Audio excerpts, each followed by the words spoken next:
Okey, Assalamualaikum. Kita hari ini akan bersembang dan berbincang tentang Chat GPT.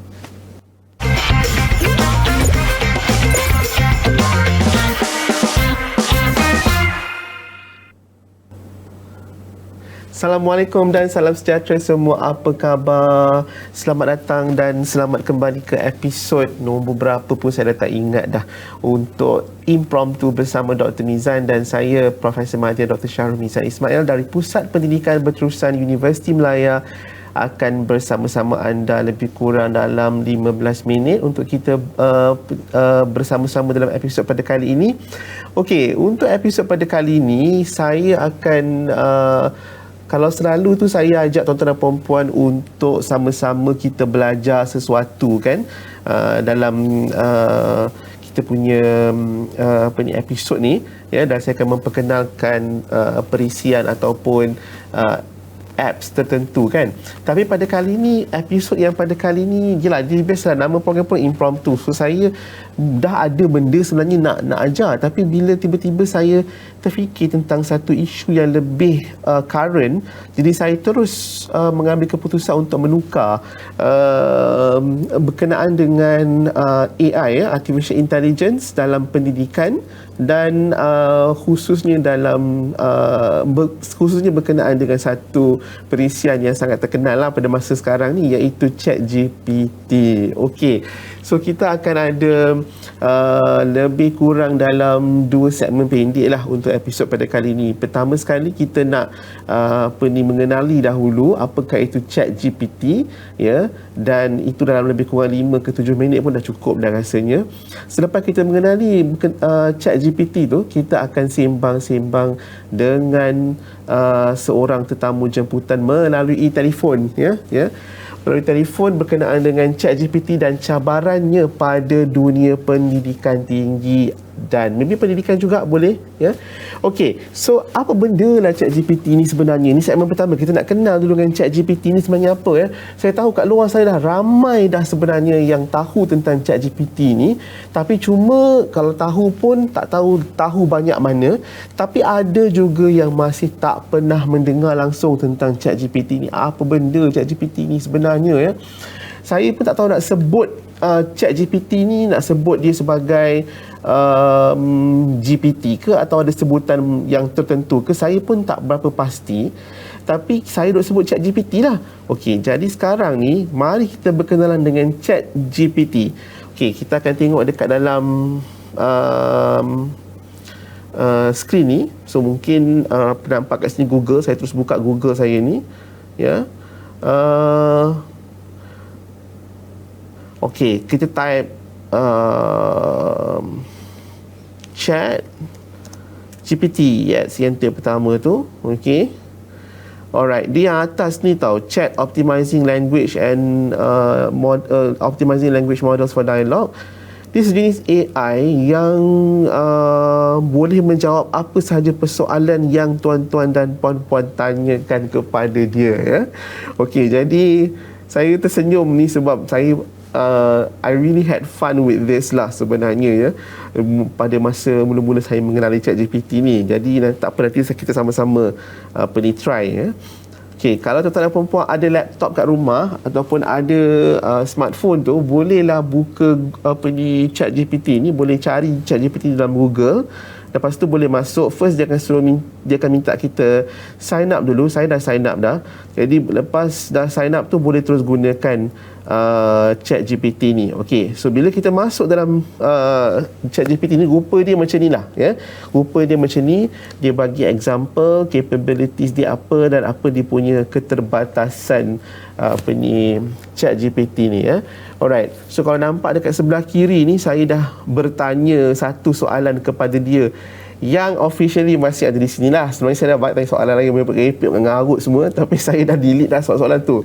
Okey, jadi yang ini yang saya memang tanya untuk saya nak tahu sendirilah berkenaan dengan satu akta di United States berkenaan dengan terrorism. So saya nampak jawapan yang diberikan tu ya, jawapan yang diberikan oleh dia tu memang boleh dikatakan macam jawapan yang agak bagus jugalah sebenarnya ya. Kalau dalam classroom saya tu, katakanlah saya ada pelajar yang cemerlang, pelajar yang baik, pelajar yang sederhana dan pelajar yang lemah, jawapan dia tu boleh jatuh dalam kategori pelajar yang baik tau. Ada kesilapan juga dalam dia punya jawapan tu, tapi most of the jawapan yang dia bagi tu adalah, kandungan jawapan yang dia bagi tu memang jawapan yang agak baik. Right, so kita sama-sama tengok di sebelah kiri ni, kita nampak ada clear conversation. So kalau kita nak clearkan conversation tu, kita memang boleh clear kan. Dan kalau nak tukar pada dark mode, which I like this very much, because saya akan tukar pada dark mode sesuai gelap-gelap macam ni ya. Dan itu sahaja dia punya function. Dia very simple, very straightforward. So katakanlah kita nak cuba bertanya kepada ChatGPT ni, tekan new chat, dia akan buka satu chat yang baru untuk kita bertanya kepada dia. So bila bertanya pada ChatGPT ni, kena imagine as though dia ni adalah seorang kawan kita yang mungkin berada di sebelah kita, dan kita tengah bercakap dengan dia, dan kita tengah bertanya kepada dia lah ya. So nak tanya apa kat dia ni? So kalau kita tanya soalan-soalan yang dia bagi contoh ni, explain quantum computing in single terms, boleh? Cuba tengok apa dia jawab. Okay, so tanya soalan yang very very academic macam ni pun dia boleh jawab ya. Quantum computing is a type of computing uses quantum mechanical phenomena such as superposition and entanglement, bla bla bla, whatever lah, ni bukan bidang saya, tapi ini sebagai contoh saja. Nak tanya soalan akademik macam ni pun boleh, atau katakanlah nak tanya soalan yang simple, got any creative ideas for a 10-year-old birthday ni pun boleh juga ya. Bila kita klik je, dia pun boleh jawab juga ya. Alright. Okey, ini adalah contoh yang straightforward lah, menunjukkan dia boleh jawab as complex as quantum computing and as simple as ideas for birthday party kan. Tapi selain daripada tu, dia boleh tak buat benda lain. So saya tunjuk, dia boleh tak, bukanlah buat, tapi dia boleh tak menjawab benda-benda yang mengarut sikit. Contohnya, saya tanya pada dia saya tanya pada dia, do you know, saya tanya dia tentang saya, do you know Syahrul Mizan Ismail? Right, tengok apa dia jawab. I'm sorry but I don't have any information about Syahrul Mizan. Is there anything else I can help you with? Saya cuba lagi, what about Prof Madia Dr. Syahrul Mizan? Kod lah macam tu, saya bayangkan kod lah macam tu. Dia tahu saya kan secara rasminya, secara officialnya. Saya tanya, I'm sorry but I don't have any information about Prof Madia Dr. Syahrul Mizan Ismail. Is there anything else I can help you with? Masa saya try ni, saya dah try tahu sampai soalan ni. Masa saya try ni, saya pelik juga, macam kenapa dia tak tahu kan? Kalau dia ni AI, kod lah macam dia boleh search dekat Google ke, jumpa ke nama saya ke apa kan. Tapi dia memang tak dapat juga. Saya try lagi sekali. Alright. What about Syahrul Mizan Ismail? Saya bayangkan kalau dia nak Google saya lah, from University Malaya, saya tulis ni University Kebangsaan Malaysia, dulu saya belajar di UIE, International Islamic University Malaysia. Alright, tengok dia keluar tak apa-apa. I'm sorry but I don't have any information.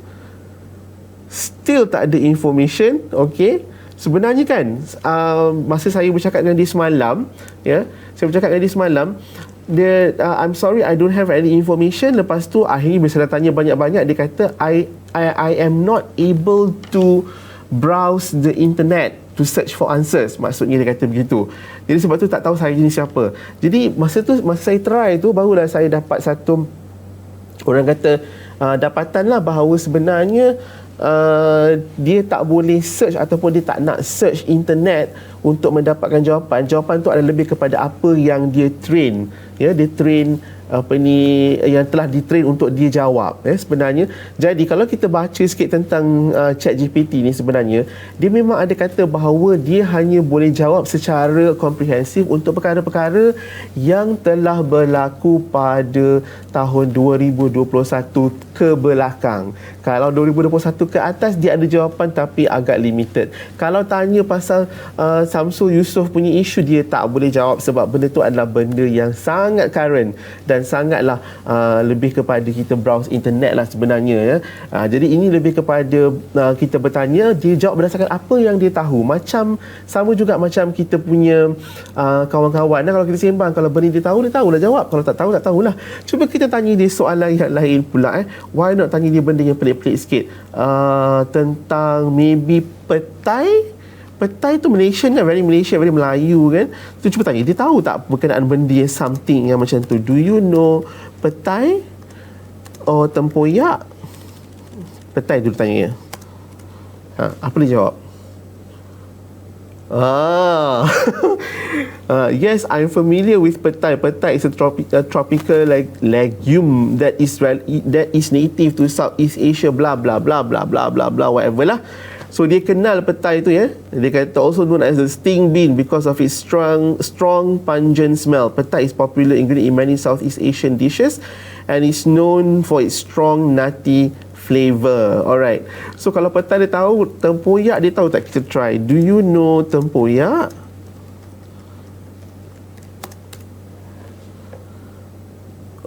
Familiar juga. Tahu juga ni. Dah pernah datang Malaysia ke ni? Tapi saya pun tak pasti. I'm familiar with tempoyak. Dia boleh jawab macam tu.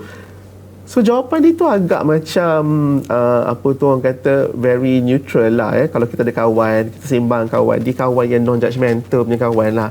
Dia bagi kita fakta, apa yang dia tahu itu je, dia tak komen lebih-lebih lah Contohnya semalam lah saya ada sembang dengan ChatGPT ni. Boleh ada dah sembang dengan ChatGPT macam manusia pula Saya sembang dengan dia, lepas tu saya tanya dekat dia tentang isu isu-isu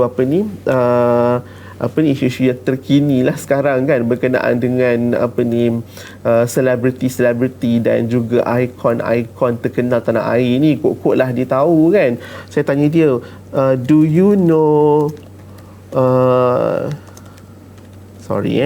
do you know anything about polygamy? Kan sekarang ni isu yang tengah hangat ni lah. Alright, dia jawab Lepas tu saya tanya dia dia jawab lah benda ni benda ni very very formal lah. Dia jawab bagi data berkenaan dengan polygamy. Do you think it is okay to katakanlah take, ataupun saya guna ayat yang lebih nilai provokasi sikit, steal other people's husband? Tengok dia jawab tak. Tadi kita tanya soalan semua soalan fakta tau. Ini kita tanya dia soalan yang memerlukan dia mempunyai perasaan. Dia jawab macam mana?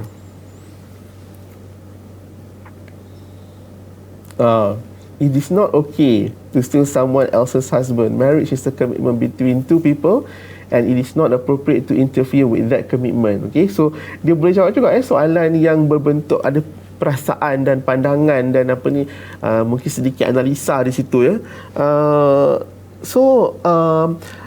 apa sebenarnya cabaran benda ni ChatGPT ni kepada dunia pendidikan? Kita masuk ke segmen yang kedua sekarang ni terus. Apa dia sebenarnya? Jadi untuk tujuan tersebut, saya akan membuat panggilan telefon secara impromptu kepada kawan saya, iaitu Profesor Madya Dr. Tazli Azizan, ataupun saya panggil Dr. T lah. Dr. T ni kawan saya dan memang kami suka bersembang tentang perkara-perkara macam ni. Jadi sekarang ni saya nak cuba call dia. Nanti saya akan tanya pandangan dia, apa cabaran dalam dunia pendidikan dan pendidikan tinggi apabila kita ada benda AI macam ChatGPT ni Okey, saya akan call dia sebentar. Kejap. Mana nombor telefon Dr. Tazli ni? Alright.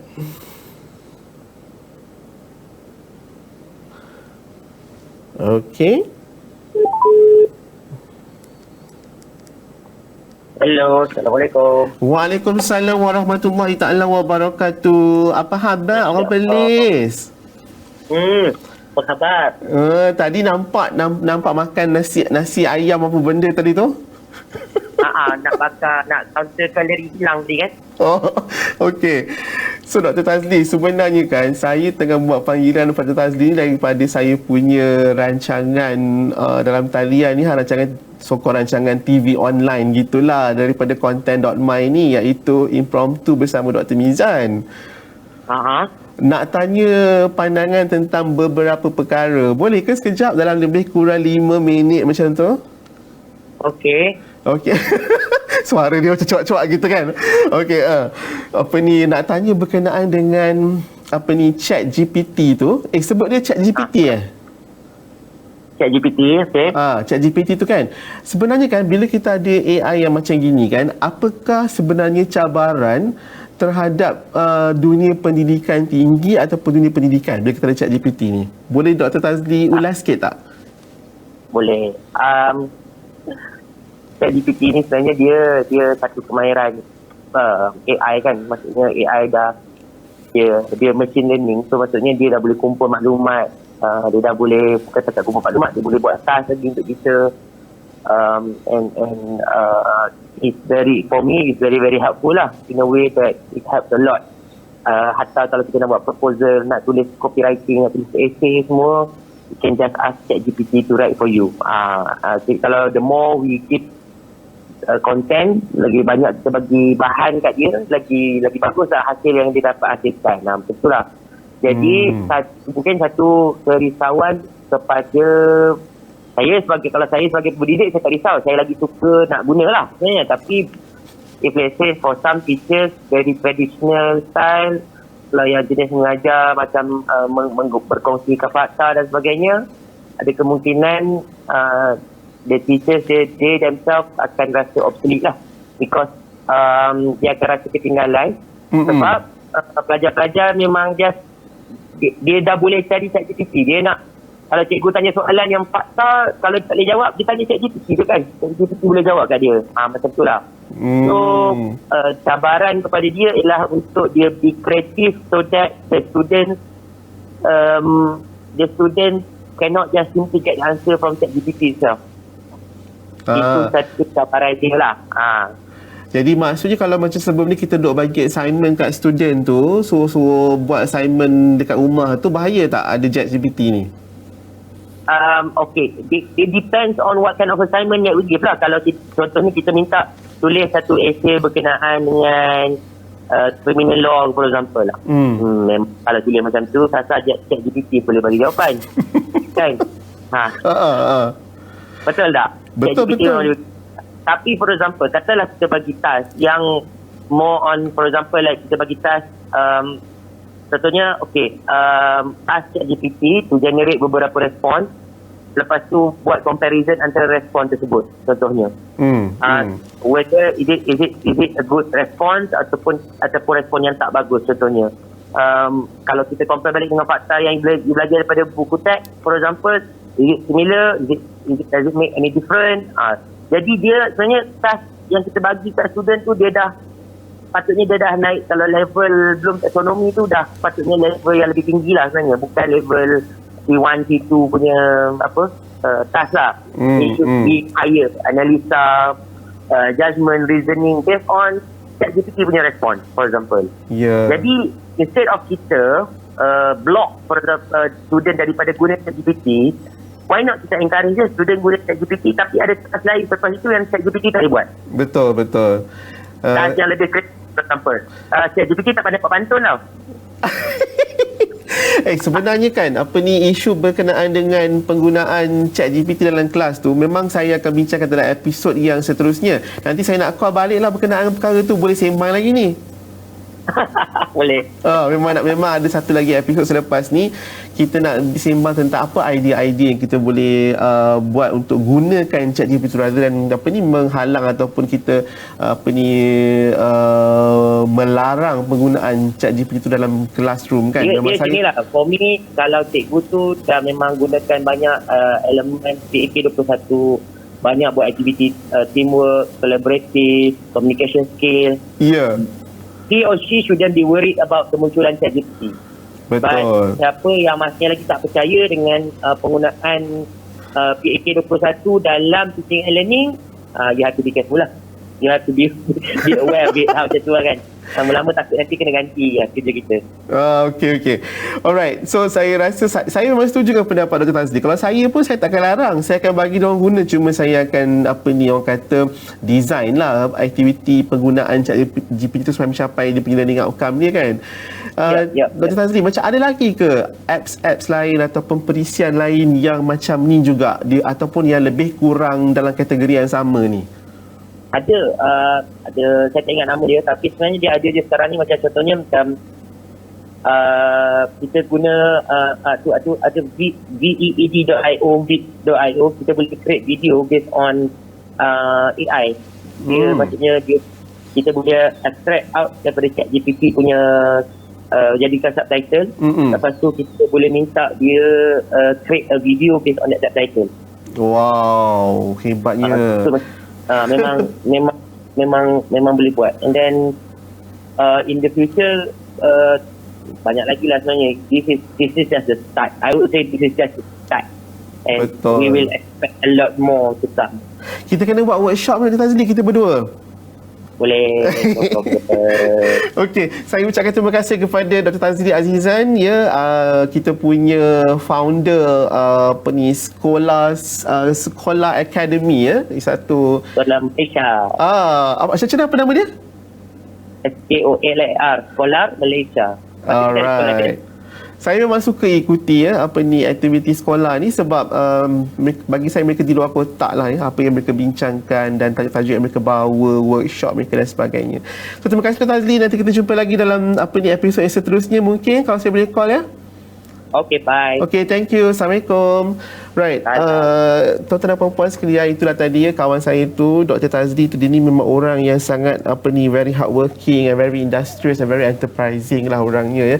Jangan lupa nanti check lah dia punya sekolah akademi tu ya, sekolah Malaysia tu. Dia ada banyak workshop, dia ada banyak aktiviti yang dia buat dan selalunya dia memang sangat membantulah kepada tuan-tuan dan puan-puan. So saya ulas sikit apa yang telah pun disampaikan Dr. Tazli tadi. Sebenarnya memang dalam episod kita pada minggu hadapan kita akan banyak bercakap tentang idea ataupun cara untuk kita menggunakan AI seperti ChatGPT ni supaya kita jangan terlalu takut sampai kita kata tak boleh guna langsung kepada pelajar. Pelajar ni bila kita cakap tak boleh guna, lagi dia nak guna kan. Kita akan bercakap dalam episod seterusnya nanti. Tapi berdasarkan kepada apa yang dicakapkan oleh Dr. Tazli sebentar tadi, sebenarnya sorry lah, hari ni cakap cepat sikit. Okey, dia kata apa tadi? Dia cakap benda tu sebenarnya ada cabarannya kalau kita jenis pensyarah yang selama ni kita tanya soalan peperiksaan yang very lah direct sangat kepada topik yang sangatlah common, ataupun kita jenis yang recycle balik soalan assignment kepada pelajar ya. Ini memang akhirnya nanti pelajar tu memang tak payah buat research ataupun tak payah buat kerja lah. Sebenarnya dia hanya bertanya kepada ChatGPT yang akan memberikan jawapan kepada dia. So itulah dia punya cabarannya ya. Ia akan menyebabkan adanya kemungkinan yang lebih tinggi bahawa pelajar sebenarnya meniru daripada siapa? Meniru daripada AI ya, ataupun pelajar sebenarnya tidak membuat kerja yang sepatutnya bila kita suruh dia buat assignment tu supaya kita mempunyai learning outcome yang kita nak capai kan.